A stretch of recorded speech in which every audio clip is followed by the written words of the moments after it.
ધોળિયા સમાજ સમસ્ત હરકીણિયા કુળ પરિવારનું 31મું વાર્ષિક સ્નેહ સંમેલન કાંજરણછોડ ગામે યોજાયું।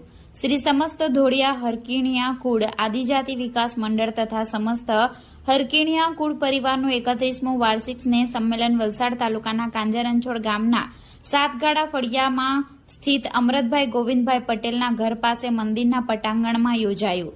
સમારંભના પ્રારંભમાં વજીરભાઈ પટેલે સમાજ ઉપયોગી કરેલા અને કરવાના કાર્યોની માહિતી આપી હતી તેમજ શાબ્દિક પરિચય આપી સૌને આવકાર્યા હતા। કાર્યક્રમની શરૂઆતમાં પ્રાર્થના સ્વાગત ગીત બાદ તમામ મહેમાનોનું ફૂલ ગુલદસ્તો આપી સ્વાગત કરવામાં આવ્યું।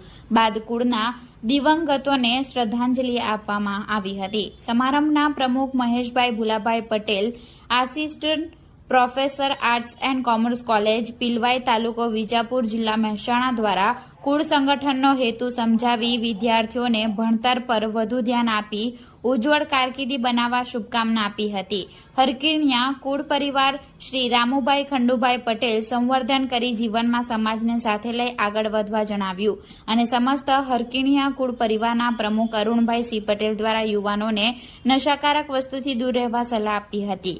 આ પ્રસંગે હરકીણિયા કુળ પરિવારના તેજસ્વી તારલાઓને HSC અને SSC પરીક્ષામાં ઉત્તમ પરિણામ મેળવવા બદલ સન્માનપત્ર અને પુરસ્કાર આપી સન્માનિત કરાયા હતા। અતિથિ વિશેષ અશોકભાઈ સી પટેલ દ્વારા સમાજ સંગઠન મજબૂત બનાવવા હાકલ કરી। કાર્યક્રમમાં સુંદર કૃતિ રજૂ કરનાર બાળકોને ઇનામ આપી પ્રોત્સાહિત કર્યા હતા। સમસ્ત હરકીણિયા કુળ પરિવાર વતી શ્રીમતી પ્રજીતાબેન સુનિલભાઈ પટેલે શાલ ઓઢાડી સન્માન કરવામાં આવી હતી। કાર્યક્રમનું સંચાલન આભાર વિધિ મંત્રી વજીરભાઈ પટેલે કરી હતી। કાર્યક્રમને સફળ બનાવવા તમામ ભાઈ બહેનોએ ભારે જહેમત ઉઠાવી હતી।